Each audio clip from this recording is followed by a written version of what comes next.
ब्रह्मसूत्र। ब्रह्मसूत्र ग्रंथ में page number 301 और 301 पेज के ऊपर से 7 नंबर की पंक्ति है भाष्य में। अथ यो दहर वाक्य शेषे जीव परामर्श दर्शितः अथ य एष संप्रसाद इत्यादि ही। मिल गया पंक्ति। आइए, तो बात यह चल रही है कि प्रथमाध्याय तृतीय पाद और तृतीय पाद का यह 5वां अधिकरण है। इस अधिकरण का नाम दहराधिकरणम और इस अधिकरण का विचार विषय वाक्य है अथ यदिदम अस्मिन् ब्रह्मपुरे दहरम पुंडरीकम वेश्म दहर अस्मिन् अंतराकाश इत्यादि। तो इस वाक्य में आया हुआ जो दहराकाश शब्द है, उस दहराकाश शब्द का क्या अर्थ है, इस बात का निर्णय करने के लिए इस अधिकरण की प्रवृत्ति हुई है। तो दहराकाश शब्द का अर्थ न तो जीव हो सकता है न भूताकाश हो सकता है, अपितु परमात्मा ही है। इस बात की सिद्धि विस्तार पूर्वक सिद्धांतियों ने की। किंतु पीछे एक बार पूर्व पक्षी ने आक्षेप किया था कि दहराकाश शब्द का अर्थ आप परमात्मा कर रहे हो, क्यों, क्या आधार है आपके पास? तो सिद्धांतियों ने कहा था कि वाक्य शेष में परमात्मा का ग्रहण है, अतः दहराकाश शब्द से हम दहराकाश शब्द से परमात्मा का ग्रहण करते हैं। तो उस पर पूर्व पक्षी बोला था कि जैसे वाक्य शेष को हेतु, वाक्य शेष में जो हेतु दिए हैं उनके बल पर आप दहराकाश शब्द का अर्थ परमात्मा करते हो, तो हम भी कहेंगे कि बहुत सारे वाक्य शेषों में, कुछ वाक्य शेष में जीव का भी तो प्रतिपादन हुआ है। अतः उस प्रकार के वाक्य शेष के आधार पर कि जिसमें जीव का प्रतिपादन है, ऐसे वाक्य शेष के आधार पर हम भी कहेंगे दहराकाश शब्द का अर्थ जीव है। कौन कह रहा है? पूर्व पक्षी। तब ऐसा कौन सा वाक्य है, वाक्य शेष है कि जिसमें दहराकाश शब्द का, जिसमें जीव का प्रतिपादन हुआ है?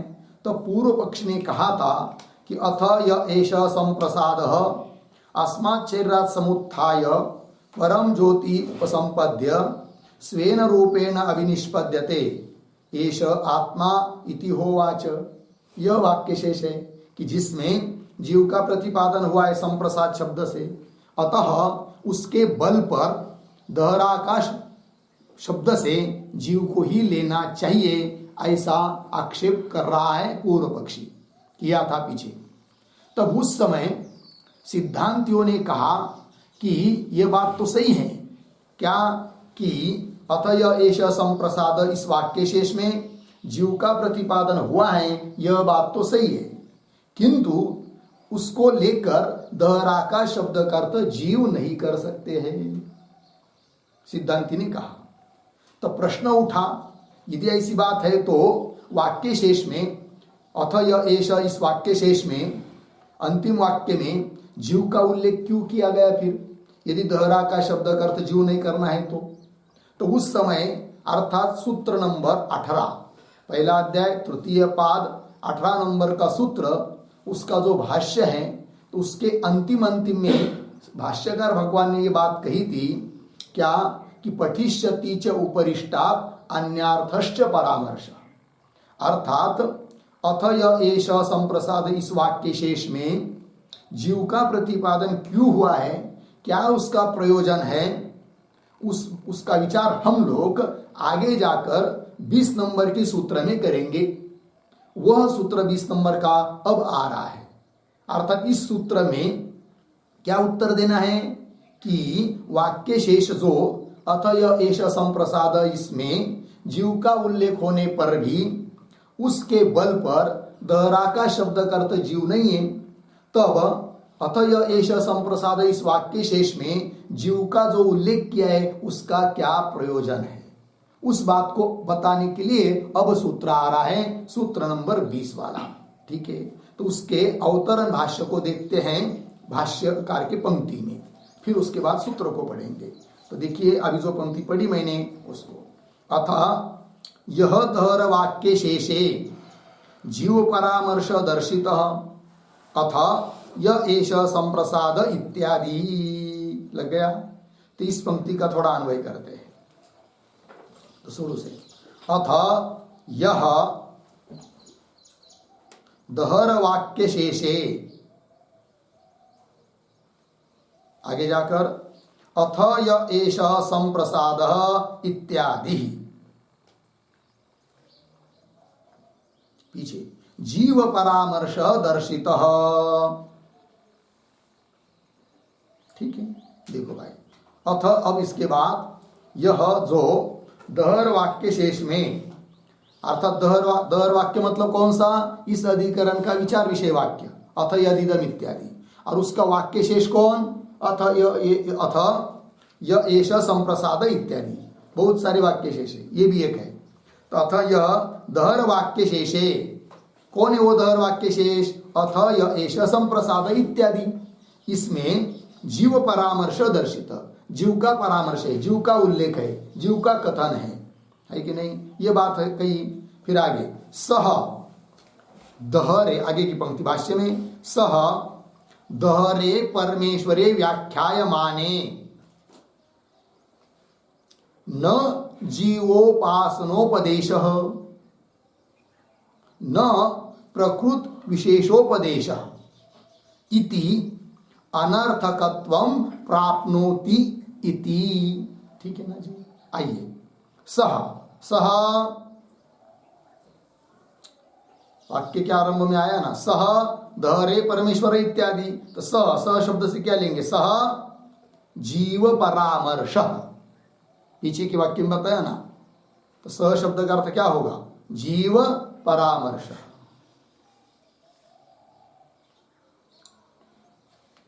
ठीक है ना, तो क्या वो जीव परामर्श, तो अंतिम में आया है अनर्थकत्वं प्राप्नोति, तो मुख्य वाक्य बन गया क्या, सह अनर्थकत्वं प्राप्नोति। लग गया जी, सह जीव परामर्श, अनर्थकत्वं प्राप्नोति, अनर्थक व्यर्थता को प्राप्त होगा, प्राप्त हो रहा है, ऐसा बोल रहा है पूर्व पक्षी।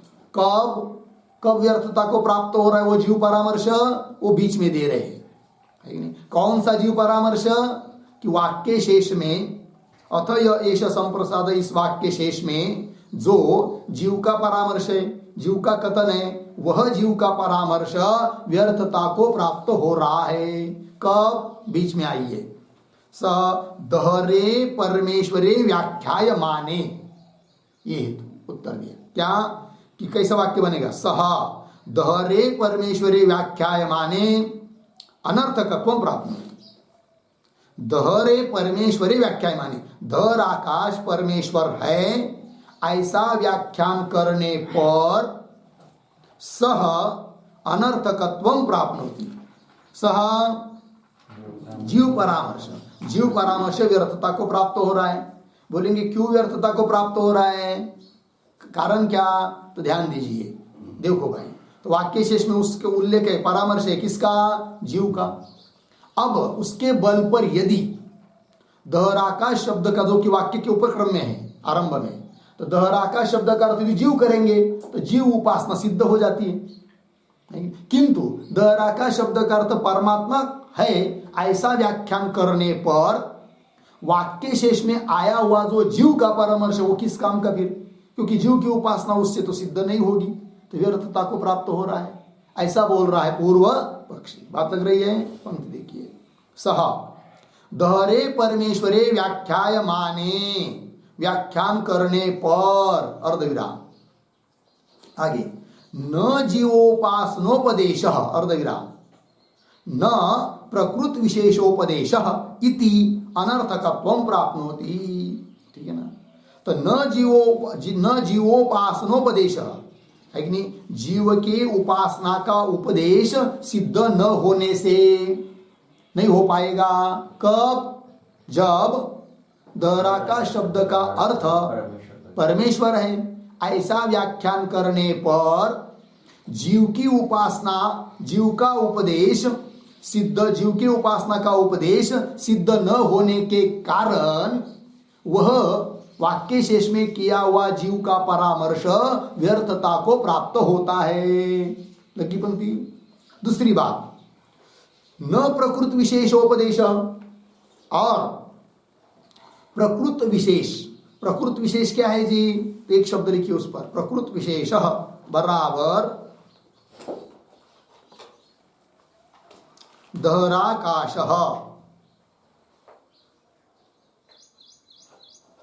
दहराकाश तस्य अपि न उपदेशः।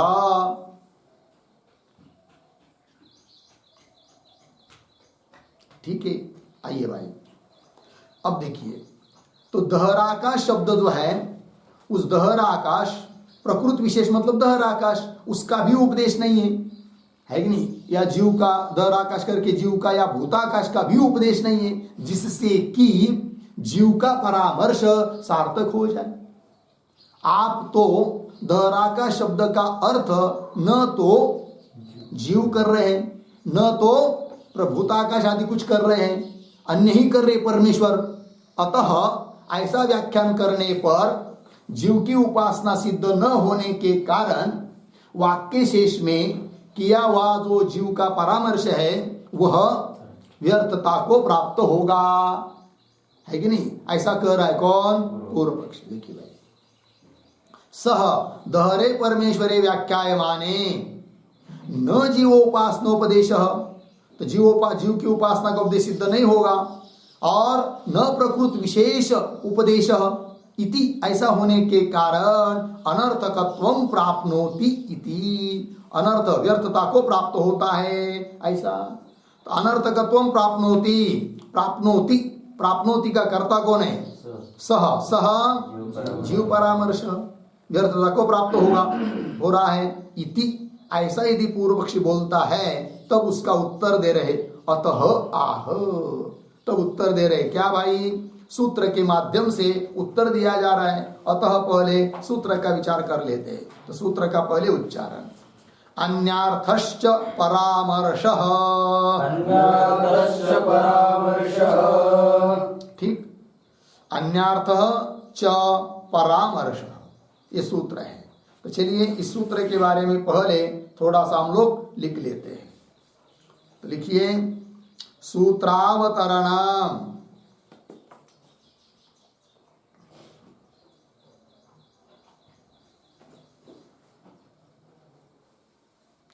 बराबर उद्धरण चिन्ह में अथ यदिदम अस्मिन् ब्रह्मपुरे, अथ यदिदम अस्मिन् ब्रह्मपुरे दहरम पुंडरीकम वेश्म इत्यादि, उद्धरण चिन्ह बंद।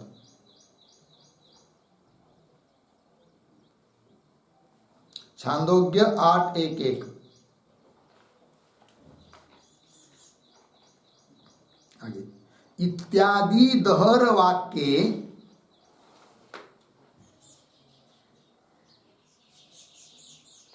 इत्यादि दहर वाक्ये दहराकाश शब्देन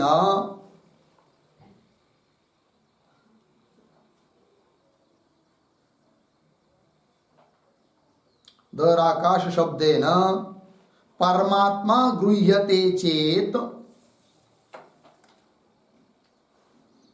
परमात्मा गृह्यते चेत, उद्धरण चिन्ह में अथ य एष संप्रसादः,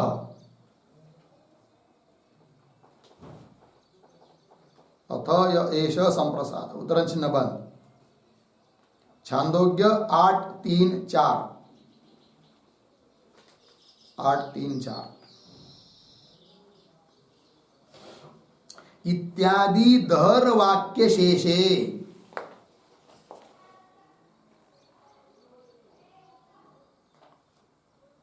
इत्यादि दहर वाक्य शेषे जीव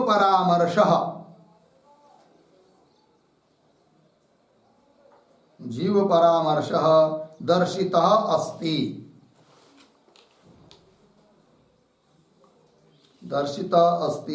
सः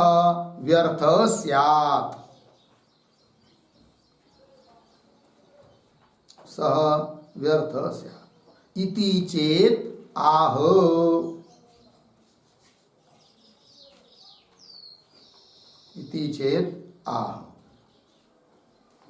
ठीक है, देखिए भाई अर्थ। अथ यदिदम अस्मिन् ब्रह्मपुरे दहरम पुंडरीकम वेश्म। इस वाक्य में दहर वाक्य इसको कहते हैं। इस अधिकरण का विचार विषय वाक्य यही है। इत्यादि वाक्य में दहराका शब्द से यदि परमात्मा का ग्रहण करते हैं तो अथ एष संप्रसाद, इस प्रकार का जो वाक्य शेष है, दहर वाक्य शेष, उसमें जीव का परामर्श किया गया है, दिखाया गया है, वह व्यर्थ हो जाएगा। इति चेत, ऐसा यदि पूर्व पक्षी बोलता है तो उत्तर दे रहे सूत्र के माध्यम से। तो सूत्र है सूत्रम अन्यार्थ च परामर्श। पदच्छेद अन्यार्थ च परामर्श।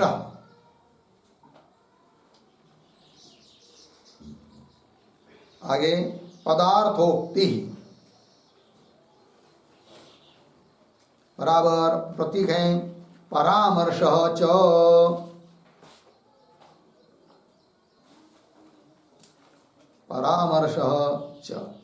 बराबर अथ य एष संप्रसाद।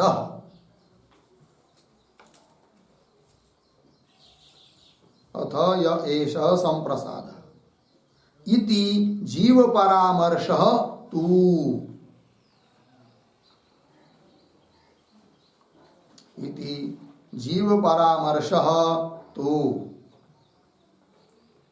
आगे प्रतीक अन्यार्थ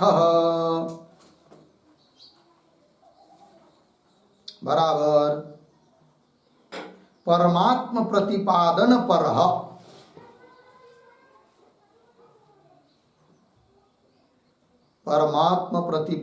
परः। अर्धविराम न जीव प्रतिपादन परः।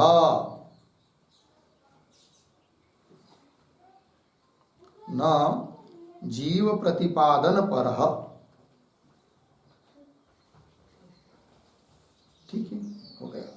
देखो भाई, तो परामर्श मतलब किसका परामर्श, कहाँ किया गया परामर्श? तब कह रहे अथ य एष संप्रसाद, इस वाक्य शेष में जो जीव का परामर्श है वह तो अन्यार्थ का अर्थ कर दिया परमात्मा प्रतिपादन पर। परमात्मा का प्रतिपादक है, परमात्मा का प्रतिपादन करने वाला है, अर्थात उससे परमात्मा की सिद्धि होती है। न जीव प्रतिपादन पर, जीव का परामर्श होने पर भी वो इसलिए किया गया है कि परमात्मा का बोध कराने के लिए, यह उसका प्रयोजन है। इस बात को कहना है। अब तो भाष्य में सभी बात स्पष्ट होगी। तो आइए आगे भाष्य पंक्तियों को देखिए। अतः आह, मिला पंक्ति, अतः आह अन्यार्थः अयं जीव परामर्श न जीव स्वरूप पर्यवसायी किम तर्हि परमेश्वर स्वरूप पर्यवसायी।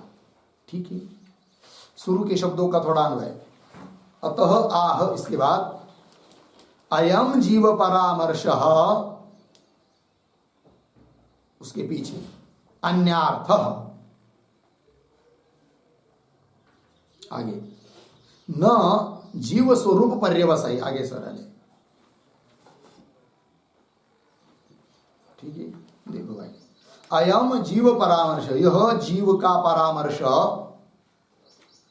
वाक्य शेष में किया गया। अतय एष संप्रसाद, इस वाक्य शेष में किया गया। यह जीव का परामर्श अन्यार्थ, अन्य अर्थ के लिए, अन्य प्रयोजन के लिए। कौन प्रयोजन है कह रहे हैं, किसके लिए नहीं है और किसके लिए है यह परामर्श, ये बात कह रहे। न जीव स्वरूप पर्यवसाय। इसके लिए यह परामर्श नहीं है। किम तर्हि, किसके लिए यह परामर्श है? तो तब कह रहे परमेश्वर स्वरूप पर्यवसाय, इसके लिए है। कौन? जीव का परामर्श। ठीक है, तो यह जो शब्द आए हैं जीव स्वरूप पर्यवसायी इत्यादि, उस पर एक वाक्य लिखते टिप्पणी।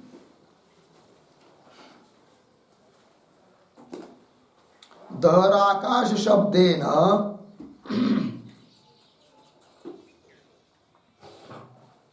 दहराकाश शब्देन जीवः ग्राह्यः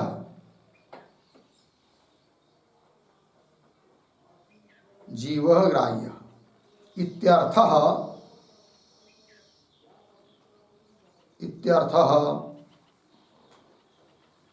वाक्यशेषे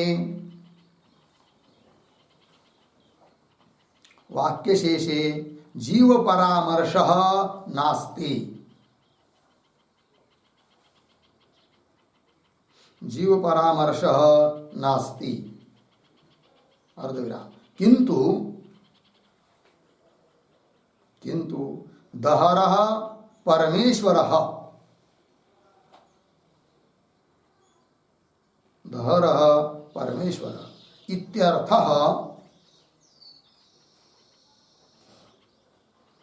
इत्यर्थः जीव परामर्शः अस्ति। जीव परामर्श अस्ति पूर्ण विराम। अर्थात सह परामर्शः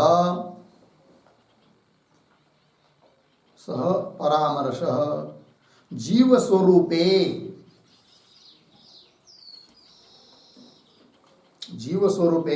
पर्यवसितं न भवति।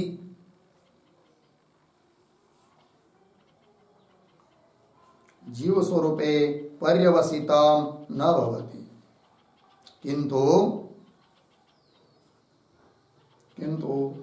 परमेश्वर स्वरूपे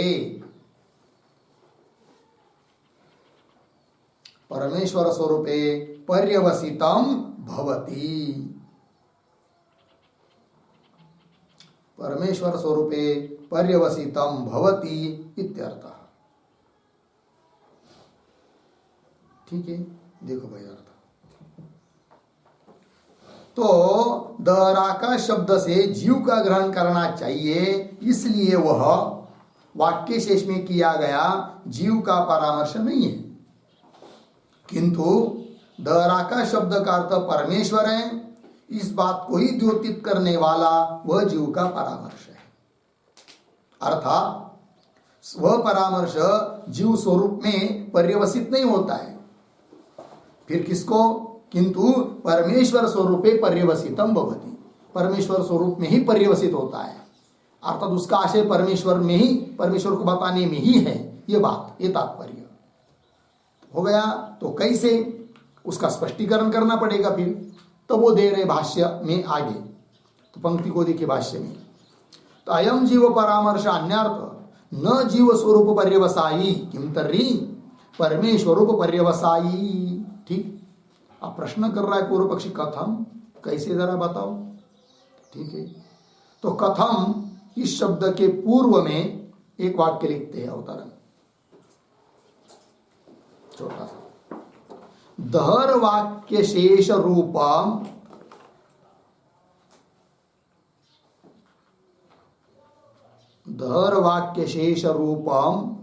संप्रसाद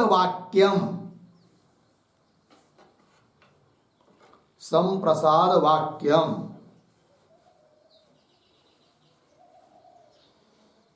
कंस में लिखिए अथ य एष संप्रसाद इत्यादि वाक्यम। अथ य एष संप्रसाद इत्यादि वाक्यम कंस बंद। आगे आशंका पूर्वकम कंस बंद कर आगे आशंका पूर्वकम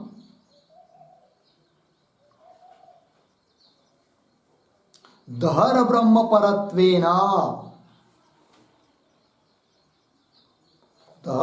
परत्वेन व्याचष्टे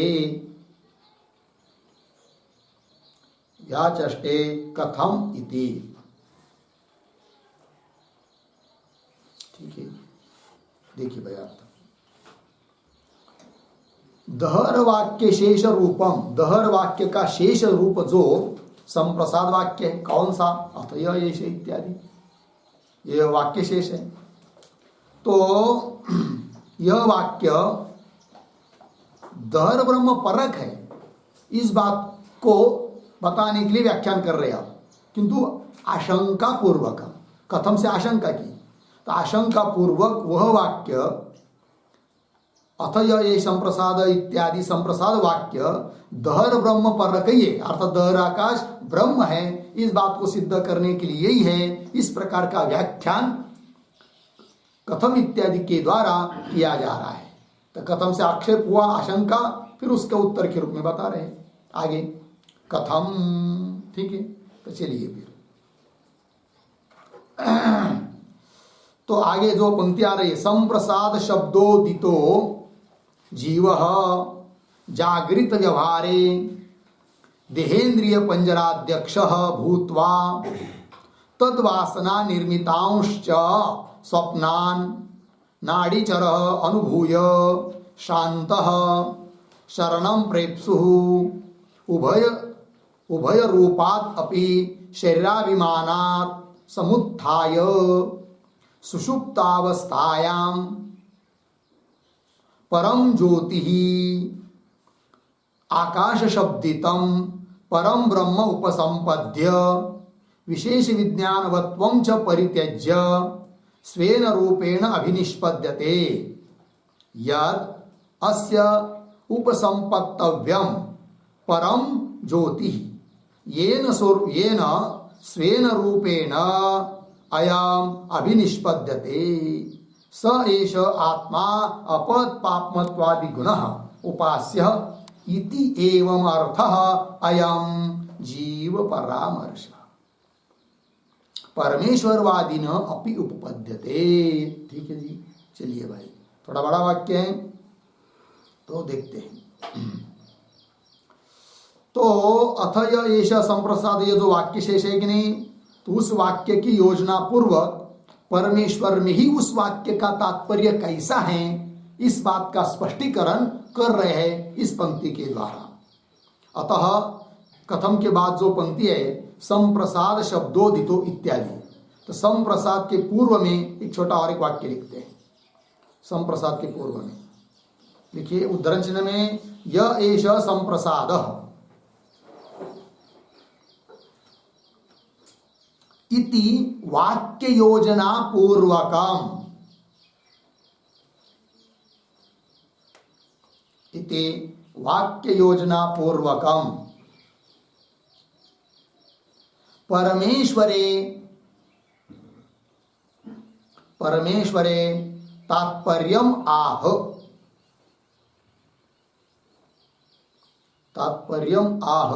संप्रसाद इति।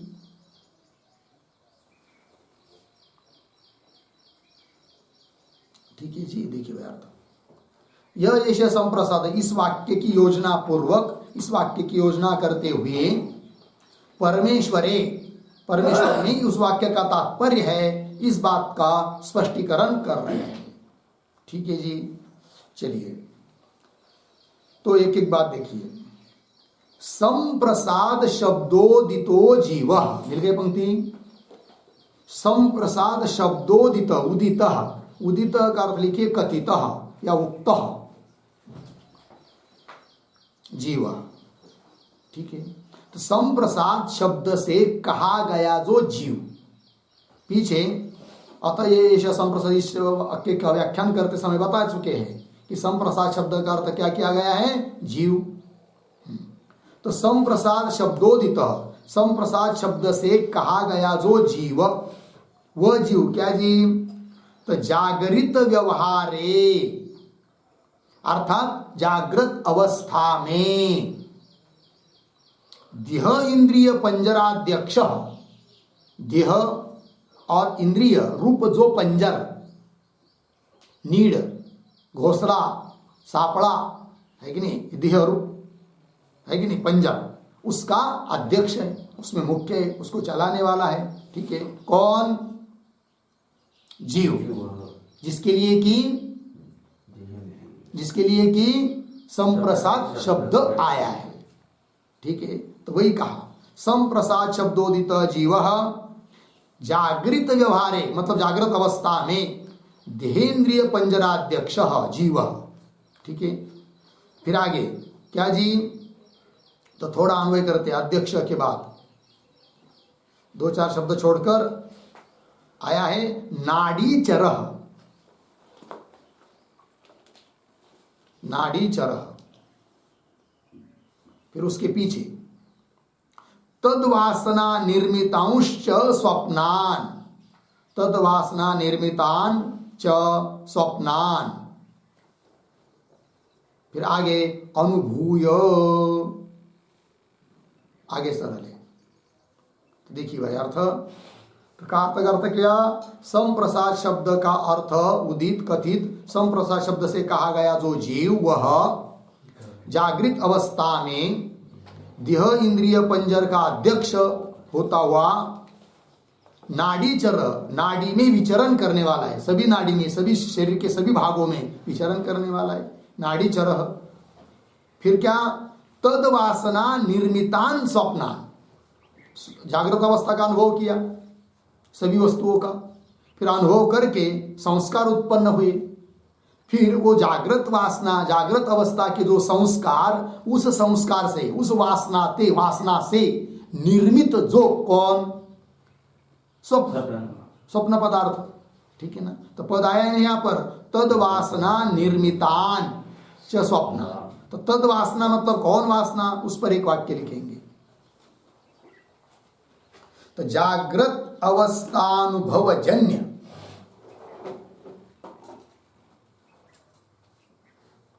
जागृत अवस्थानुभवजन्य संस्कार निर्मितान, संस्कार निर्मितान। ठीक है, देखिए भाई अर्थ, वासना मतलब संस्कार। तो जागृत अवस्था का जो अनुभव, उस अनुभव से जन्य जो वासना अर्थात संस्कार, उससे निर्मित उत्पन्न होते कौन? स्वप्न पदार्थ। इसलिए स्वप्नान का विशेषण है यह। तो तद वासना निर्मितान च स्वप्नान, आगे अनुभूय, अनुभव करता है। तो 2 अवस्थाओं में अनुभव कर रहा है वो जीव। संप्रसाद शब्द का अर्थ जो जीव, वह जागृत के पदार्थ का अनुभव करता है, उस अनुभव से संस्कार उत्पन्न होते हैं, फिर उस संस्कार से स्वप्न पदार्थ देखता है वह। क्योंकि जागृत अवस्था में सीधा आदमी सुषुप्ति में नहीं जाता है। तो जागृत अवस्था, फिर स्वप्नावस्था, फिर पुनः आती है क्या? सुषुप्ति अवस्था, स्वप्नावस्था के बाद। तो जागृत अवस्था के संस्कार से उत्पन्न होते हैं कौन? स्वप्न पदार्थ। ठीक है, तो 2 अवस्थाओं में उसका संचार है हुआ अभी तक, जागृत और स्वप्न में। किंतु इन सभी पदार्थों का अनुभव करते करते थक गया कौन? जीव। तो अनुभूय श्रांत, शांत हो गया, थक गया, है कि नहीं? फिर वो चाहता है कि अब मैं विश्रांति करूं, तो विश्रांति का स्थान खोजता है। ठीक है, तो शांत अनुभूय, अनुभव करके श्रांत, श्रांत कहा? जीव। फिर शरणम प्रेप्सु, कहा? जीव। शरणम, शरणम शब्द का अर्थ लिखिए विश्रांति स्थानम।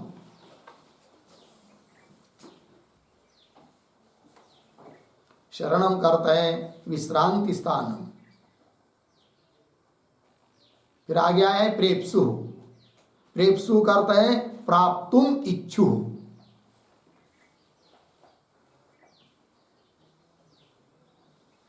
प्राप्तुम इच्छु। ठीक है, देखिए भाई, तो विश्रांति के स्थान को प्राप्त करने का इच्छुक कौन? जीव। ठीक है, यहां तक है।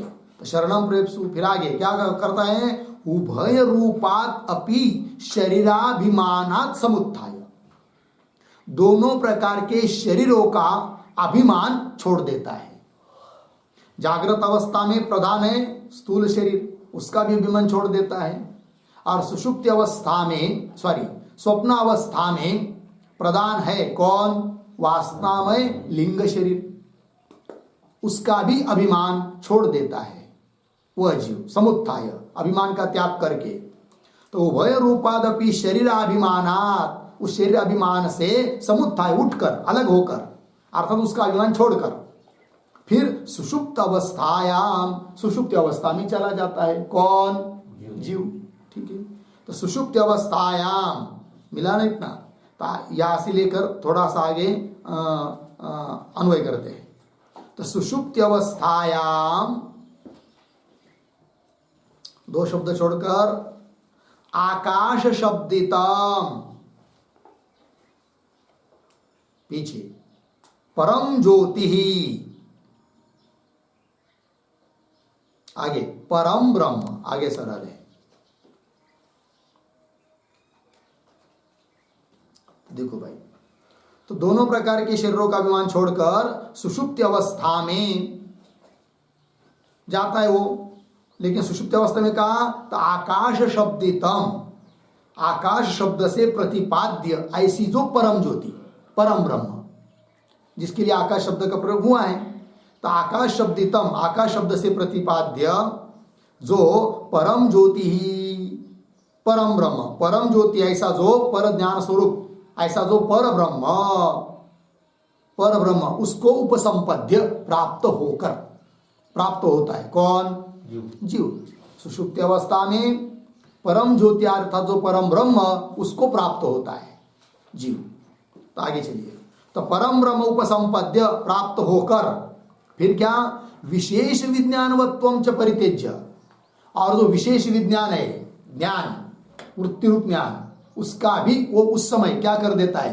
परित्याग कर देता है। न उस समय अंतःकरण की वृत्ति रूप ज्ञान रहता है, न अविद्या की वृत्ति रूप ज्ञान है, कुछ नहीं, सभी का त्याग कर देता है। तो विशेष विज्ञानवत्वम च परित्यज्य, छोड़कर, त्याग करके फिर क्या? स्वेन रूपेण अभिनिष्पद्यते, अपना जो वास्तविक पारमार्थिक रूप है परमात्मा, उस रूप से अभिनिष्पद्यते, अभिव्यक्त होता है, उस रूप से स्थित होता है कौन? जीव। तो स्वेन रूपेण अभिनिष्पद्यते, उस रूप से स्थित हो जाता है। फिर आगे, यद अस्य उपसंपत्तव्यम, जो अस्य जीवस्य उपसंपत्तव्यम, जो इस जीव का उपसंपत्तव्य है, प्राप्त करने योग्य है, कि जिसको प्राप्त किया सुषुप्ति अवस्था में, ऐसा जो प्राप्त करने योग्य है कौन? परम, परम के आगे क्या है? परम ज्योति ही, परम ज्योति मतलब पर ब्रह्म, परमात्मा, जो कि प्राप्त करने योग्य है। कि ये न स्वेन रूपेण, कि जिस अपने वास्तविक स्वरूप से अभिनिष्पद्यते, अभिनिष्पन्न होता है, सह, वो कौन है? परमात्मा है। तो सुषुप्ति अवस्था में जिसके साथ वह जीव एक रूप हो गया, ऐसा जो परम ज्योति परमात्मा, कि जिस रूप से वह अभिनिष्पन्न हुआ है, अभिव्यक्त हुआ है जीव, स एषा, वो परमात्मा ही, स एषा आत्मा, अर्थात यह परमात्मा कि जिस रूप से अभिन्न हुआ है वह जीव, तो स एषा आत्मा अपद पापमत्वादि गुण, अपद पाप रहितत्व इत्यादि गुण वाला है वो परमात्मा। ठीक है ना? और वही उपास्य है। स एष आत्मा अपद पापमत्वादि गुण उपास्य, वही उपासना करने के लिए योग्य है। इति एवं अर्थ, इस बात को बताने के लिए वाक्य शेष में जीव का परामर्श किया गया है। लग गया अर्थ जी? तो जीव का परामर्श क्यों किया गया?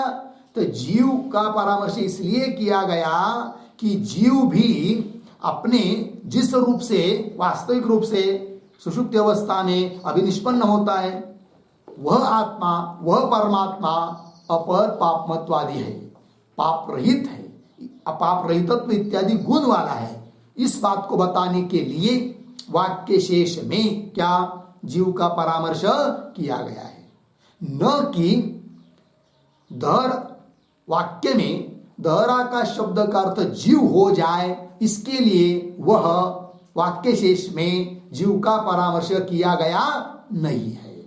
बात लग रही है? हाँ। तो स एष आत्मा अपद पापमत्वादि गुण और उपास्य है, उपासना करने योग्य है। इति एवं अर्थ अयम जीव परामर्श, लग गया ना? इति एवं अर्थ मतलब क्या? अनेन अभिप्रायेण। इति एवं अर्थ का अर्थ क्या है? अनेन अभिप्रायेण, इस अभिप्राय से यह जीव का परामर्श है। इति एवं अर्थ अनेन अभिप्रायेण अयम जीव परामर्श, यह जीव का परामर्श है वाक्य शेष में। लग गया था? जीव परामर्श परमेश्वरवादी न उपपद्यते, है कि नहीं? और यह जीव का परामर्श परमेश्वरवादी के मत में भी उपपन्न हो जाता है। मतलब क्या भाई? अर्थात सिद्धांतियों के मत में भी, सिद्धांत पक्ष में भी उपपन्न हो जाता है। कौन? जीव परामर्श, जीव का परामर्श। कैसे? थोड़ा समझ लेंगे। तो अयम जीव परामर्श परमेश्वरवादिन अपि उपपद्यते। पहले इस पर एक वाक्य लिख लेते हैं।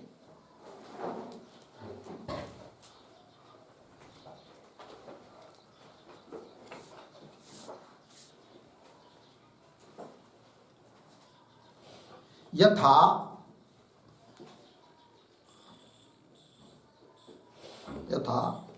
दहराकाश शब्दस्य अर्थः, दहराकाश शब्दस्य अर्थः जीवः, जीवः इति मते, इति मते वाक्यशेषे, वाक्यशेषोक्तः, वाक्यशेषोक्तः जीव परामर्शः, जीव परामर्शः उपपन्नः भवति, उपपन्नः भवति। तथा तथा दहराकाशः परमात्मा, दहराकाशः परमात्मा इति, इति अस्माकं सिद्धांत पक्षे अपि, इति अस्माकं सिद्धांत पक्षे अपि, सिद्धांत पक्षे अपि वाक्यशेषोक्तः, वाक्यशेषोक्तः जीव परामर्शः, जीव परामर्शः उपपन्नः भवति, उपपन्नः भवति बराबर सुसंगतः भवति, सुसंगतः भवति इत्यर्थः। ठीक है, यह अर्थ हुआ। देखिए भाई, तो क्या बात हुई, ध्यान दीजिए। तो पूर्व पक्षी जैसे अपने मत में उपपन्न कर लेता है जीव परामर्श को, क्योंकि पूर्व पक्षी का अभिप्राय है कि दहराकाश शब्द का अर्थ जीव है। क्यों? कि वाक्य शेष में जीव का परामर्श है। तो जैसे उस पूर्व पक्षी के मत में कि जो दहराकाश शब्द का अर्थ जीव मानता है, तो उसके मत में वो अपने मत में वाक्य शेष में कहा हुआ जीव का परामर्श उत्पन्न कर लेता है, सुसंगत कर लेता है। और वो कहता है पूर्व पक्षी कि हे सिद्धांति, तुम्हारे मत में तो वाक्य शेष में कहा गया जीव परामर्श उपपन्न नहीं होगा, हमारे मत में तो उपपन्न हो जाएगा, क्योंकि हमने दहरा का शब्द का अर्थ जीव कर लिया है वाक्य शेष के बल पर, किंतु तुम्हारे मत में नहीं होगा। तब सिद्धांती कहते, हे पूर्व पक्षी, जो हम लोग सिद्धांती लोग वेदांती लोग कि दहरा का शब्द का अर्थ परमात्मा करते हैं, ऐसे उस हमारे मत में भी क्या कि वाक्य शेष में कहा हुआ जीव का परामर्श, दिखाया गया जीव का परामर्श हमारे मत में भी उपपन्न हो जाता है, सुसंगत हो जाता है, व्यर्थ नहीं है कि नहीं? पूर्व पक्ष ने क्या कहा था? व्यर्थ हो जाएगा, व्यर्थ नहीं है, क्योंकि परमात्मा को बताने के लिए ही वह वाक्य शेष में जीव का परामर्श किया गया है।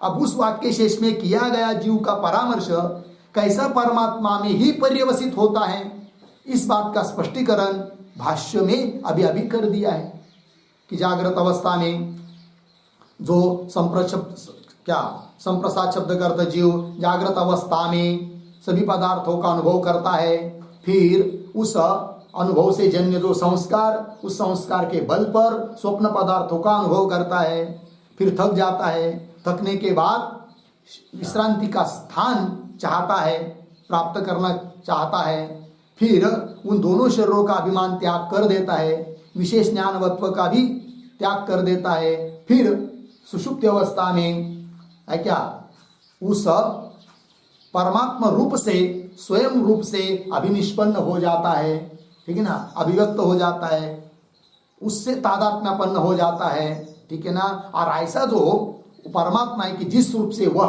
अभिनिष्पन्न हो गया सुषुप्ति अवस्था में, ठीक है ना, तो वह परमात्मा पाप रहित है, गुण पाप रहित इत्यादि गुण वाला है, वही उपास्य है। इस बात को बताने के लिए उस वाक्य शेष में जीव का परामर्श किया गया है, वो व्यर्थ नहीं है।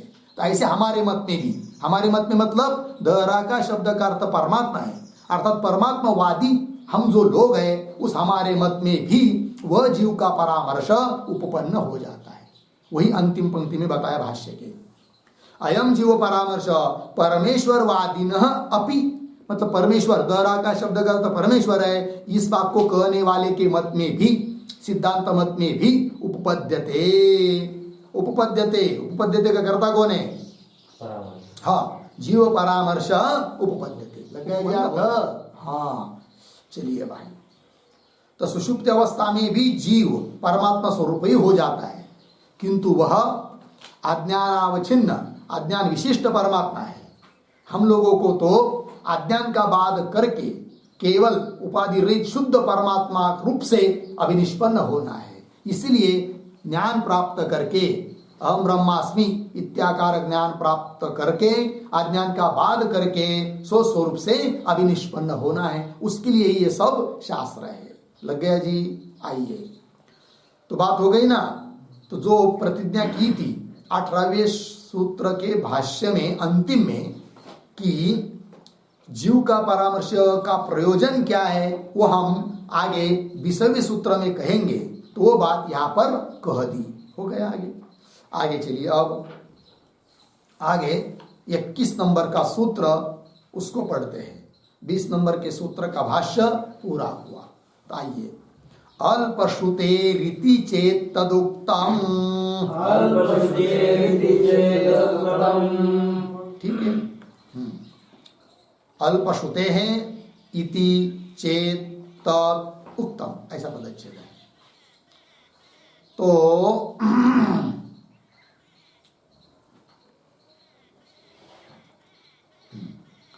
तो ये जो सूत्र है ना, इस सूत्र के पूर्व में अवतरण के रूप में एक वाक्य लिखिए, सूत्र क्यों आ रहा है, तो बाद में लिखाते सूत्र के बारे में, पहले इसको लिख लीजिए।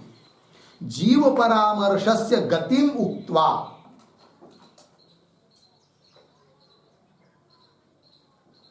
जीव परामर्शस्य गतिम उक्त्वा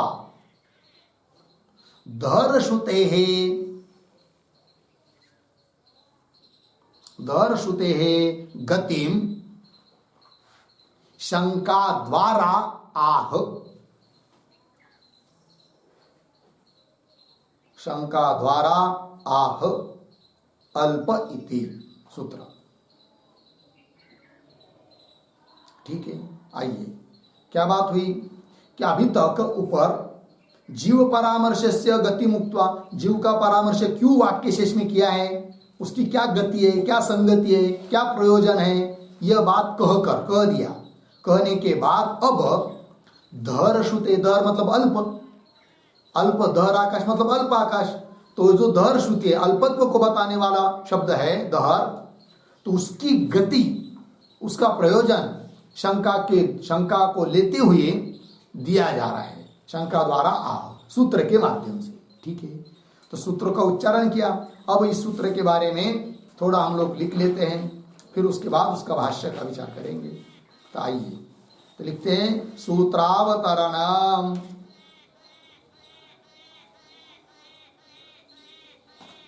सूत्रावतरणम बराबर उद्धरण चिन्ह में दरोस्मिन अंतराकाश, दरोस्मिन अंतराकाश उद्धरण चिन्ह बंद। इत्यत्र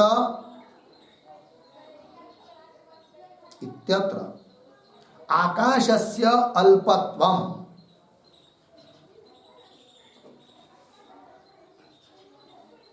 आकाशस्य अल्पत्वं श्रुत्या प्रतिपाद्यते, श्रुत्या प्रतिपाद्यते अर्धविराम। तत् परमेश्वरे न उपपद्यते, तत् परमेश्वरे न उपपद्यते पूर्णविराम। किंतु आराग्रोपमीतस्य,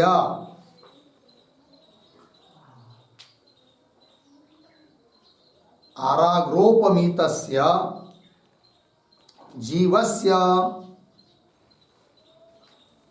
जीवस्य अल्पत्वं संभवति, अल्पत्वं संभवति। अतः दहराकाश शब्देन,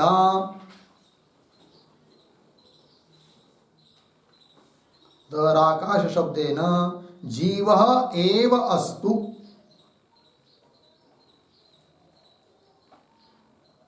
जीवः एव अस्तु इति पूर्वपक्षे प्राप्ते, इति पूर्वपक्षे प्राप्ते आह,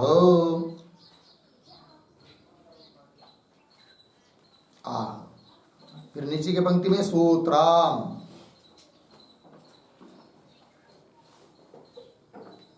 बराबर अल्पश्रुतेरिति चेत तदुक्तम 1:3:21।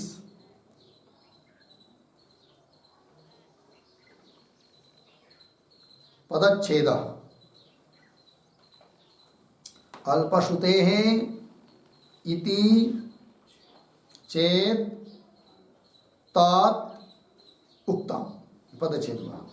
अल्पश्रुतेः इति चेत तत् उक्तम।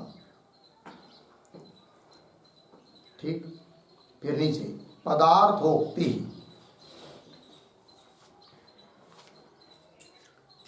बराबर प्रतीक है अल्पश्रुतेः, अल्पश्रुतेः बराबर उद्धरण चिन्ह में दहरोस्मिन अंतराकाशः, दहरोस्मिन अंतराकाशः उद्धरण चिन्ह बंद। इति दहराकाशस्य,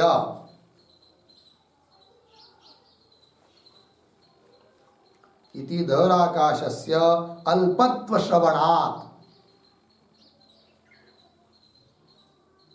अल्पत्व श्रवणात् दहराकाश न परमात्मा, दहराकाश न परमात्मा किंतु जीवः एव भवति, किंतु जीवः एव भवति पूर्ण विराम। आगे प्रतीक इति चेत, बराबर एवं पूर्व पक्षे प्राप्ते सति, एवं पूर्व पक्षे प्राप्ते सति। आगे प्रतीक तत्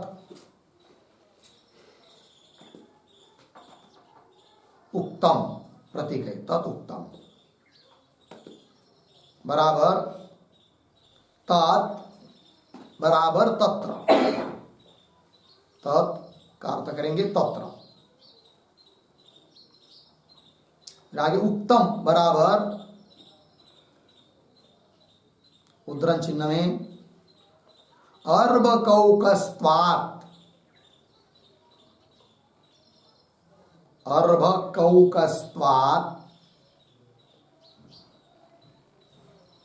तद्व्यपदेशाच्च,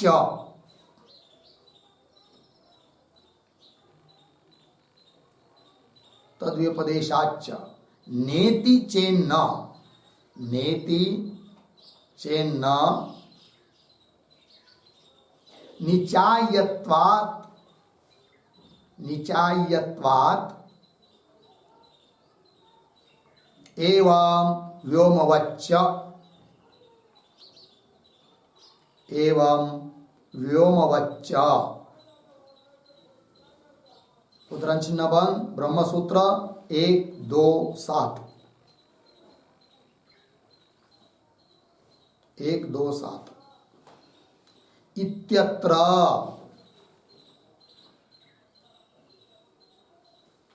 समाधानं कृतम् अस्ति, समाधानं कृतम् अस्ति। पूर्णविराम। अतः दहराकाशः, अतः दहराकाशः परमात्मा एव भवति, दहराकाशः परमात्मा एव भवति। अर्धविराम। न जीवः इत्यर्थः,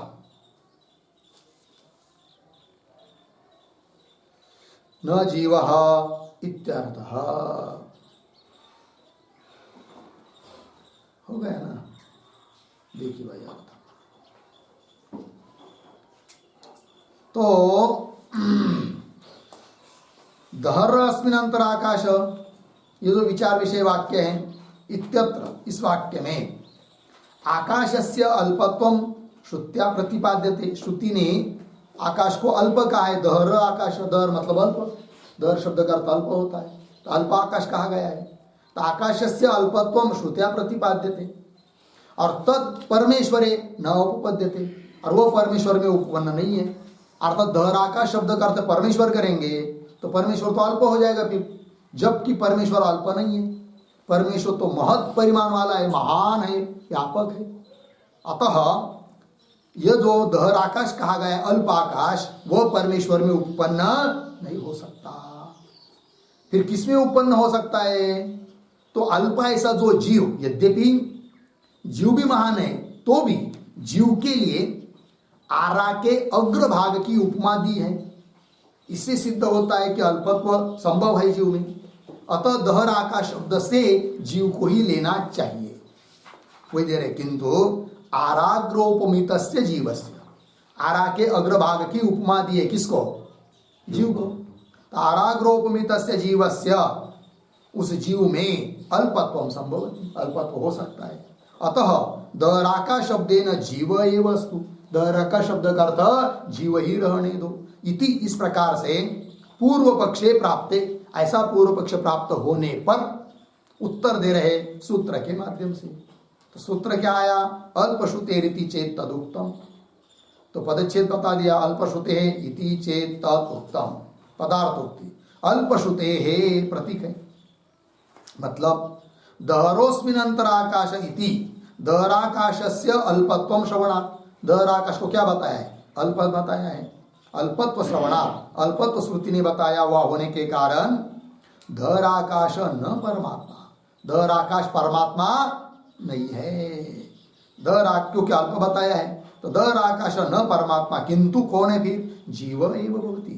दर आकाश कौन है? जीव है।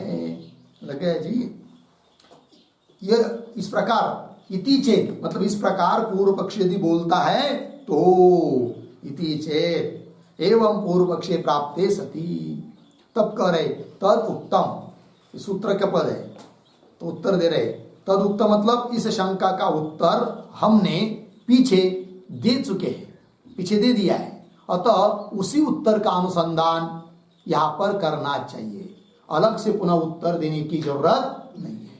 तो कहा दिया है उत्तर इस शंका का, तो कह रहे तत्र उत्तम, उत्तर दिया है कहा अर्भ कौकस्त्वात् तद्व्यपदेशाच्च, ये सूत्र है भाई, नेति चेन्न निचायत्वादेवं व्योमवच्च, ब्रह्मसूत्र इसी अध्याय का प्रथमाध्याय का दूसरा पाद और 7 नंबर का सूत्र गया है। इत्यत्र, उस सूत्र में समाधानम कृतम अस्ति, इस शंका का उत्तर दिया है, समाधान किया है, उसका ही अनुसंधान यहाँ पर समझना है। अतः सिद्ध होता है क्या? दर आकाश परमात्मा एव, दर आकाश शब्द का अर्थ परमात्मा है कि नहीं? न जीव, जीव अर्थ नहीं है। तो क्या उत्तर दिया है वहां पर? तो वहां पर उत्तर दिया है कि यद्यपि परमात्मा अल्प नहीं हो सकता है, किंतु अपेक्षाकृत अल्पत्व परमात्मा में है। अपेक्षाकृत मतलब उपाधि के निमित्त से, उपाधि को लेकर अल्पत्व परमात्मा में कहा गया है। जैसे कि यद्यपि आकाश कैसा है जी? व्यापक है, तो भी सुई का जो छिद्र होता है कि नहीं, उसमें भी आकाश है। फिर वो कितना आकाश है? अल्प आकाश है। तो अल्प आकाश, आकाश अल्प नहीं है वस्तुतः, तो भी उस सुई के, सूची के छिद्र में आया हुआ आकाश, उसको अल्प बोला जा सकता है। क्यों? अपेक्षाकृत उपाधि को लेकर, और वो सूक्ष्म है, ये भी बोला जा सकता है। उसी प्रकार परमात्मा अल्प न होने पर भी हृदय रूप उपाधि अल्प होने के कारण उपासना के लिए परमात्मा को अल्प कह दिया, दर आकाश शब्द से कह दिया।